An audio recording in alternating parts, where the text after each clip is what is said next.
My wife, Jessie, she had zero experience in a Christian family, let alone a family in ministry.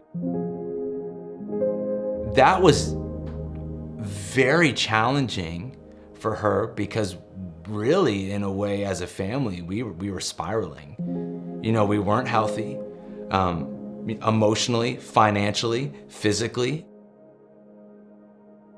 We just came to a point where she looked at me and was like, John, if this is ministry as a family, I can't keep doing this.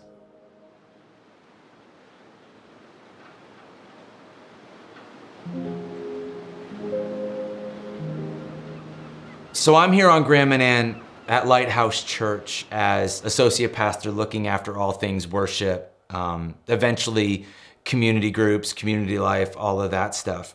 And I'm here for about 6 months.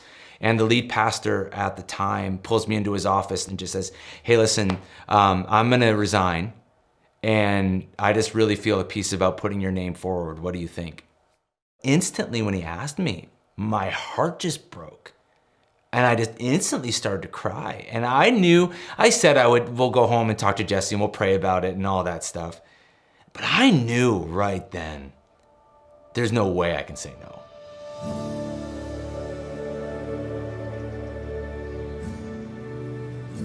So I became lead pastor, and I knew right away I was gonna need help. So I just honestly was going to anyone and anywhere. So I reached out to Jason. I just was like, man, whatever is available to me to learn, I just want it because I know I need it.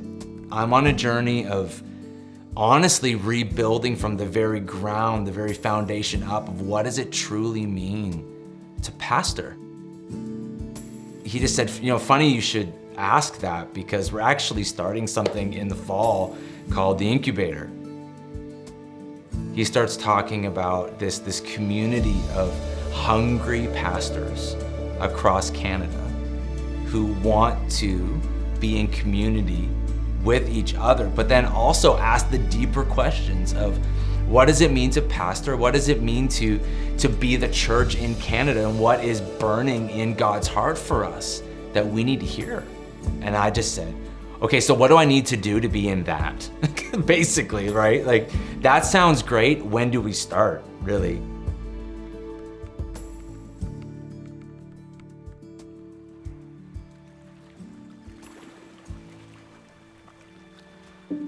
Before, life felt very lonely, even though I was busy.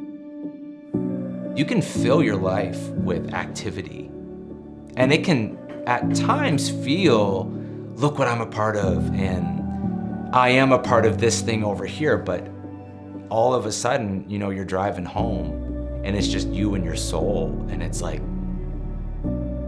there's nothing there. And that's a lonely place to discover yourself in.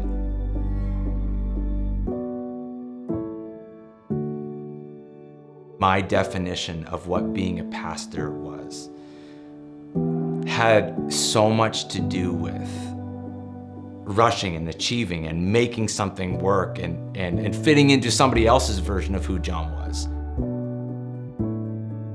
And when you're caught up in the machine of it, and you're caught up in the hustle and the fast pace, to suffer to make the thing happen almost feels like a noble venture. But I look back, and any type of rest or recalibrating had far more to do with disconnection and coping than it actually had to do with, God, I'm gonna rest into your presence. The only way to get out of that, I discovered, was to be lifted out of it.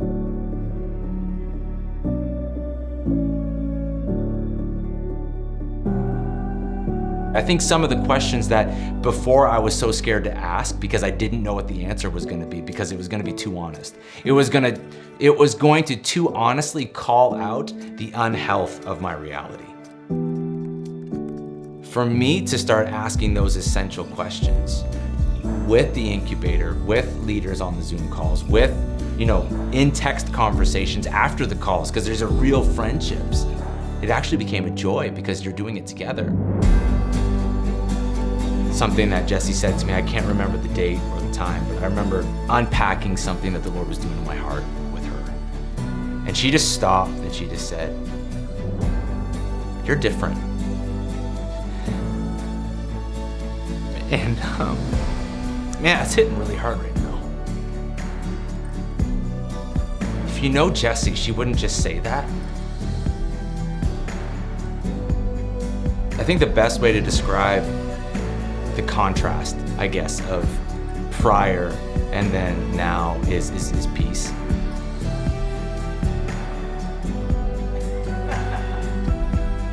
My wife, Jessie, who 2 years ago looked at me and said, "John, if this is ministry, if this is being a family in ministry, I do not want it."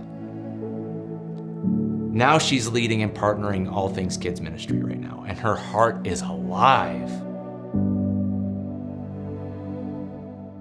There's nothing we could have done to make that happen. I get to hang out with my wife at the end of a day, and Jesse and I just sit there and dream about what God's doing in our community. That's pretty cool. That's pretty cool.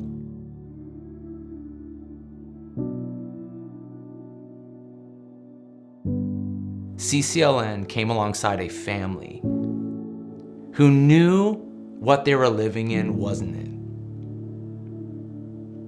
But we needed a guide. And CCLN, the podcast, the resources, all of it, was such a crucial guide along the way that the Lord was using. I was on a path, a narrow path that the Lord had me on. And it was dark. But it's like CCLN came along and just kind of gave me a lantern. And I didn't realize how much I needed that light until it came.